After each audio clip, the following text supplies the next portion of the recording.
Hello and welcome to this episode of Kennedy Saves the World. It's the last day of an insane year, so I want to toast it farewell with my friend Bill Hemmer, who, of course, is not only a Fox News legend. I used to watch her on CNN. I'm delighted to work with you at Fox News. Right on. I like that. Also, the host of America's Newsroom, along with Dana Perino.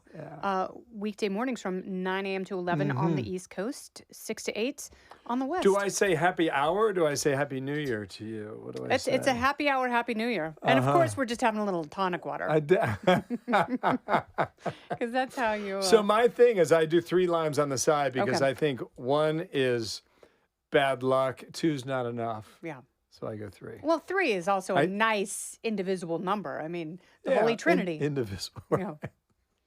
And I squeeze them and leave them. That's story of my life, Bill. So... and you don't leave them in there. I appreciate that. Cheers to you. Cheers to you and to your... Happy New Year. When does this air, by the way? Today, New Year's Eve. Whoa.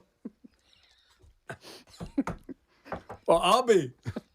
Not bad. Is that strong tonic? No, it's good. The tonic's good.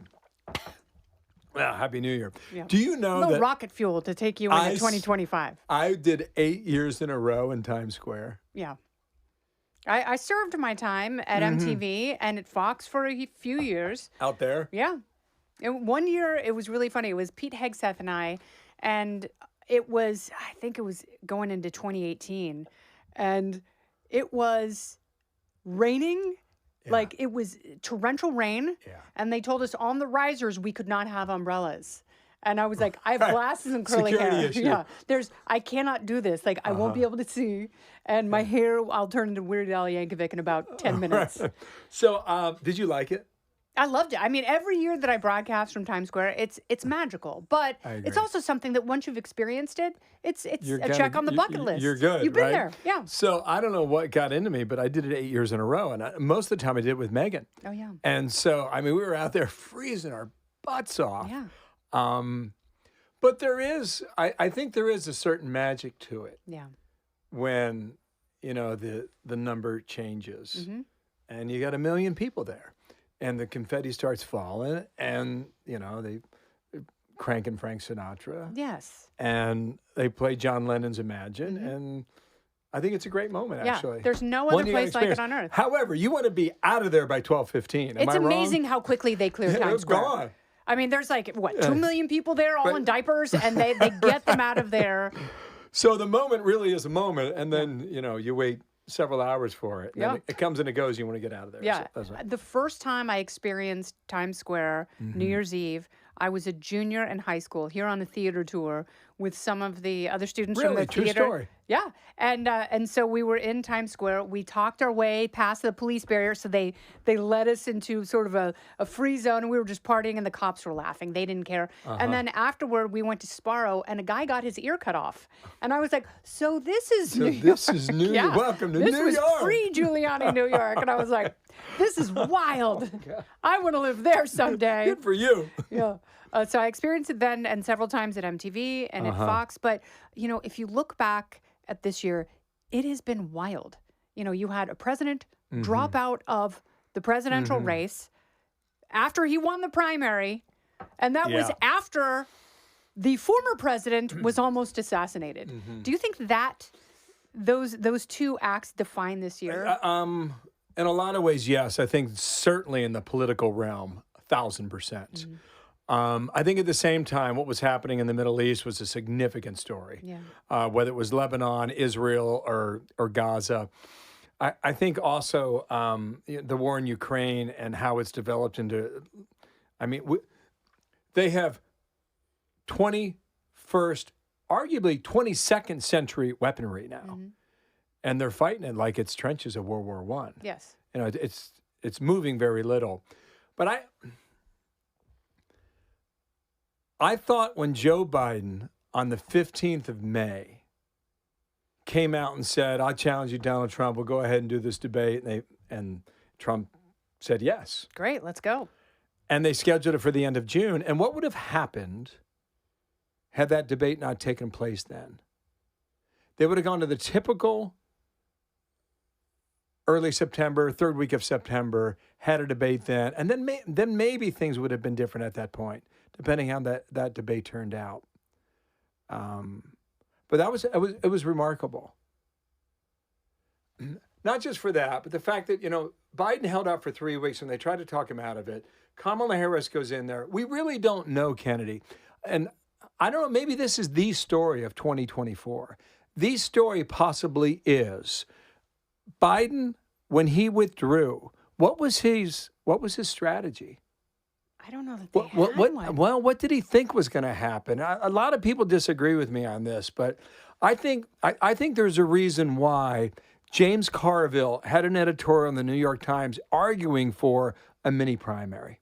Well, I think that's what everyone wanted, and because Joe Biden felt like they ganged up on him. The establishment ganged up on him. That's the establishment wanted. So he wasn't going to give them the ending because they deprived him of his. Yeah, I think there's truth to that, but I don't know what happened in that 24-hour period where Biden backed her, and I don't know.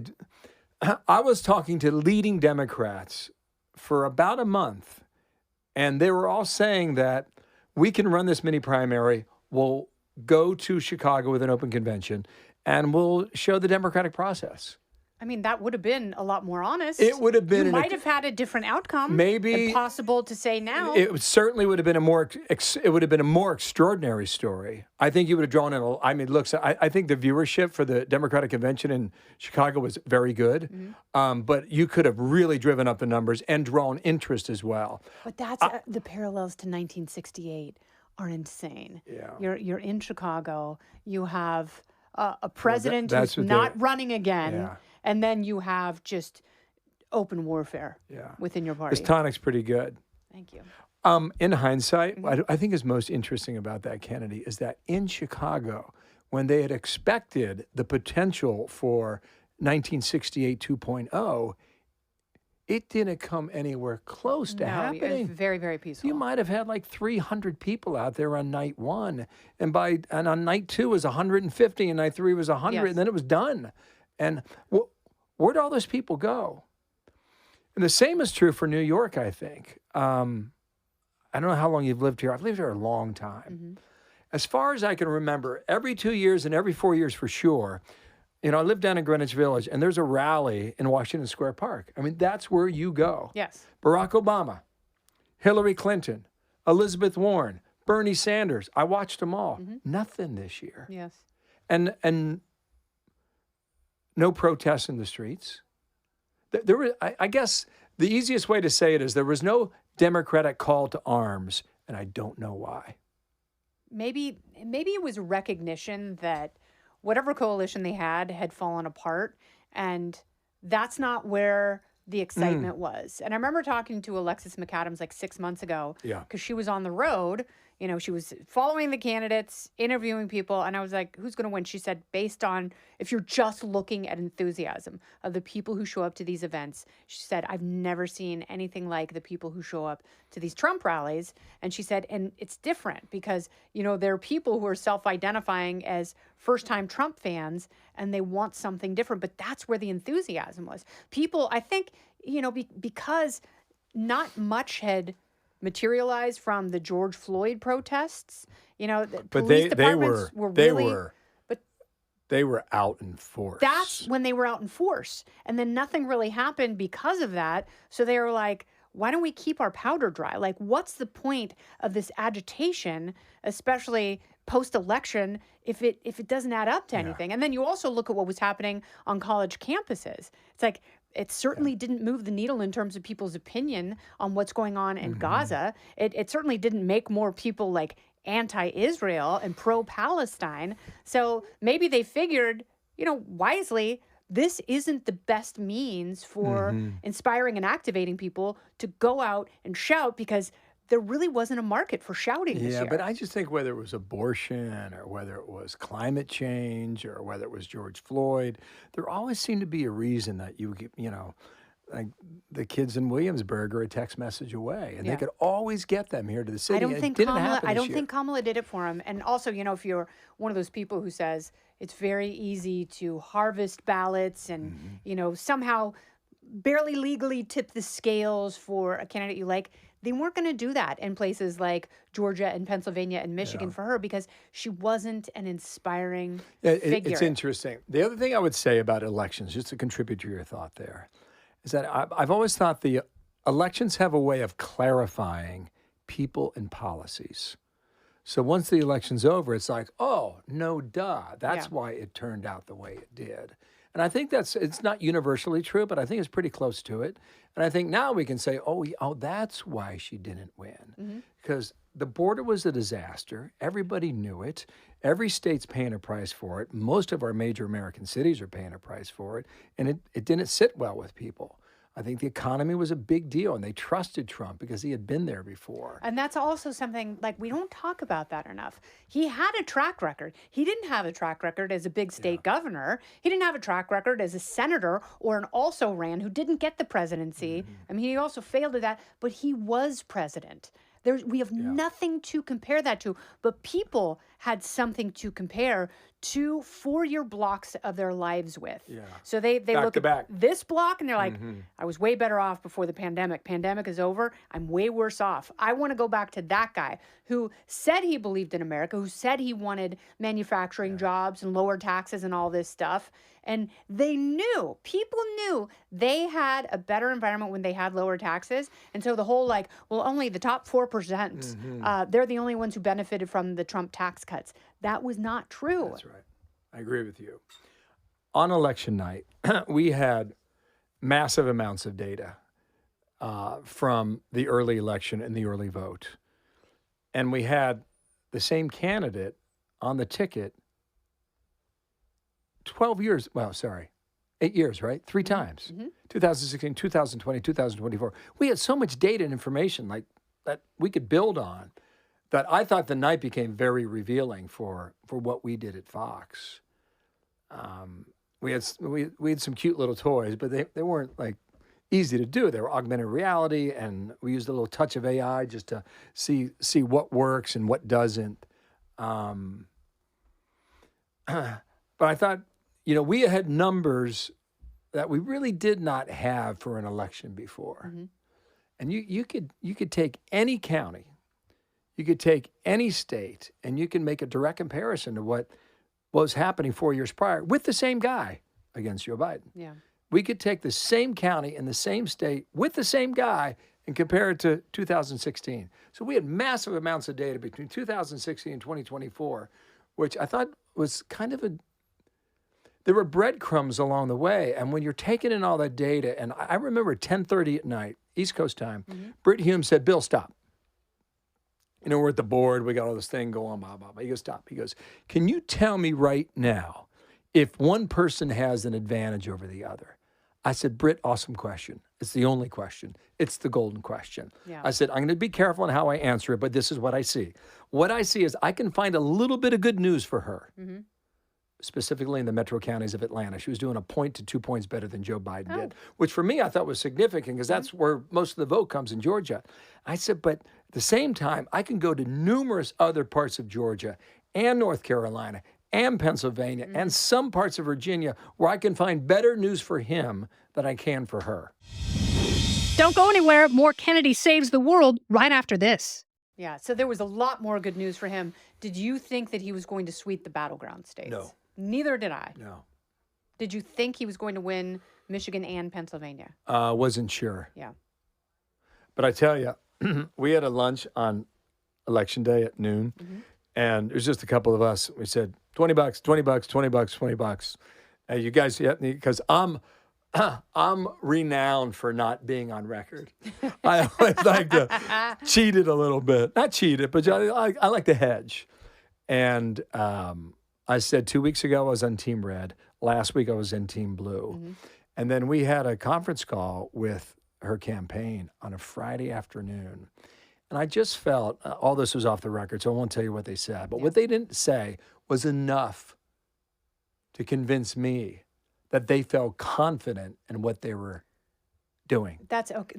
That's really interesting because I was on your show, you and Dana, with Jessica Tarlov, and you asked us, who do you think has a momentum? I'm like, I actually think she does. I think he had it for weeks and weeks, and I think she has surged this last week, and I felt that. I felt it kind of changed going into Monday and Tuesday election day, but I did feel that she had more momentum on Friday. And Jessica said, I'm really looking forward to election night. Her internal polling is fantastic. And I'm wondering, like, who does that internal polling? And what were they telling her? Because it was not fantastic. Did she see the polling or was she just told about it? That'd be a good question for her. That 4 p.m. Friday afternoon Zoom call did not convince me. Did that make you feel like their internal polling maybe was softer than... I didn't think about the internal polling. I was thinking more about the early vote. I have very specific questions for them about, look, I keep in touch with these political scientists, political professors all over the country. And they are nerds and they do deep dives on the early vote. And what you like to do, Kennedy, is you like to go to them and ask them a question. Go to them, ask a question. Go to them, ask a question. Week, every 3 days, 4 days. And then you remember what they told you. And then you know whether or not you can trust them. Yes. So these guys are kind of battle tested, and like Alan Lichtman with his keys to the presidency. He wasn't one of them. He was wrong. Right. Well, he wasn't one of the guys I was talking to. Historically, very right. Historically, the correct outlier, and people, you know. You know the amazing thing about that poll, and then I want to come back to this point I was making here, is that in February of 2020, right before COVID started, we had a series of amazing national events happening, and we were covering all of them. It was the impeachment trial in Washington, D.C. Yep. It was the Super Bowl that Fox had in Miami, Florida. Went to it. It was the Democratic primary that Monday and a State of the Union speech on that Tuesday. In between all of this, Saturday night, there was a 9 p.m. release of a Des Moines Register poll on who was leading among the Democratic candidates in that primary. Remember, Kamala Harris dropped out before Christmas. That poll was never released. Yes. That poll, they never told us why. Was the data bad? Were the numbers wrong? Why were they wrong? Like, what were you seeing, et cetera? And there's all kinds of theories right now about what was in there. I don't know what was in there. You know, was Bernie Sanders up 35 in Iowa? Yes. You think so? I think he was actually doing very well. And let's say he was up 10, but I don't know. But that poll was never released. Anyway, let's go to 2024 now, because yes, that was an embarrassment for her, and I think he won Iowa by 12, so she missed it by 15 points. But I kept staying in touch with the people I trusted, and I tell you, by Monday I was like, you know what, wasn't convincing on Friday. I'm still looking at this early data voting. On Tuesday morning, I said, you know, he's going to win this. Wow. And so we all went around. We said, who do you think is going to win? What day will it be called? And what time will it be called? Oh, okay. Now here's where it gets interesting. So I said, Team Red, Wednesday morning, 2 a.m. East Coast time. I missed it by 20 minutes. A half hour, exactly. And the reason I picked that is because I thought he was going to win. Once I was convinced that he was going to win. Remember, I went back and forth. I vacillated. Yeah.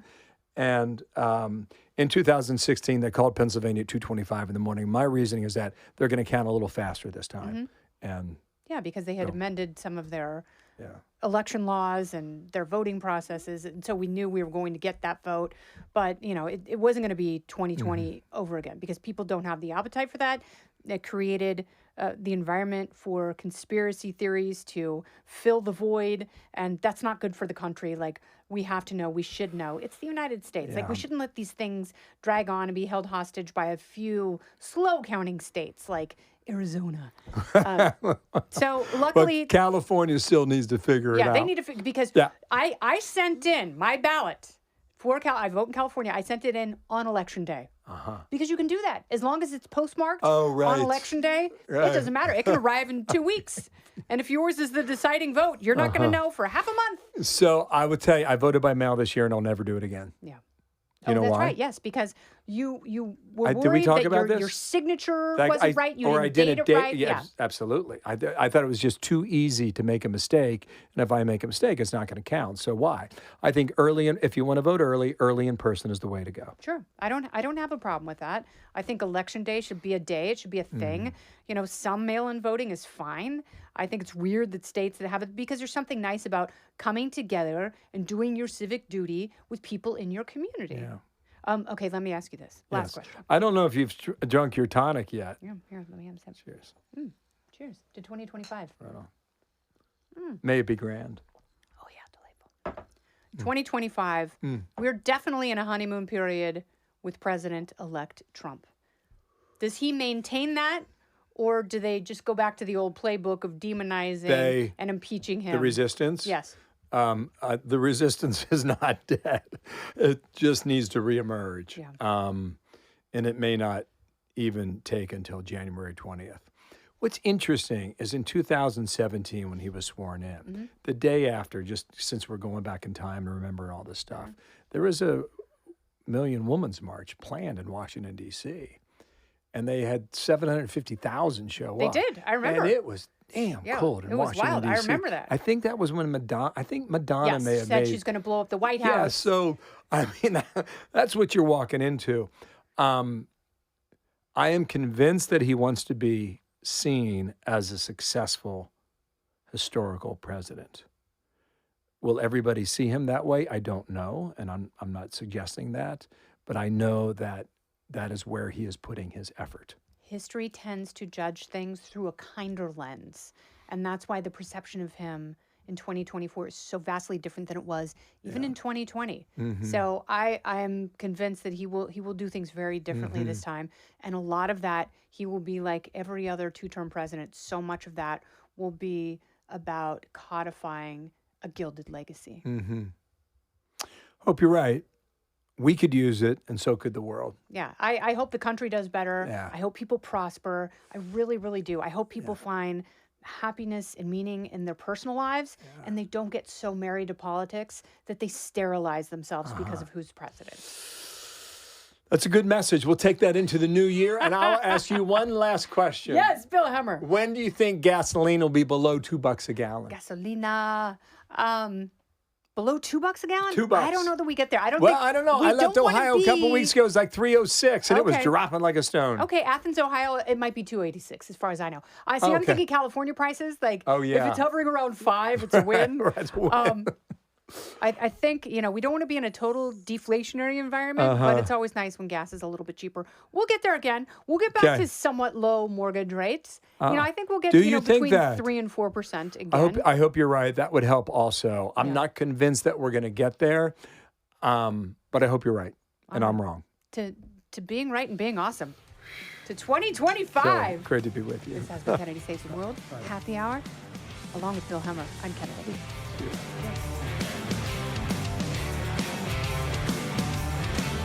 Listen ad-free with a Fox News Podcast Plus subscription on Apple Podcasts, and Amazon Prime members can listen to this show ad-free on the Amazon Music app. Oh, go ahead and leave me a review while you're there. I'd love to hear what you have to say. You've been listening to Kennedy Saves the World on the Fox News Podcast Network.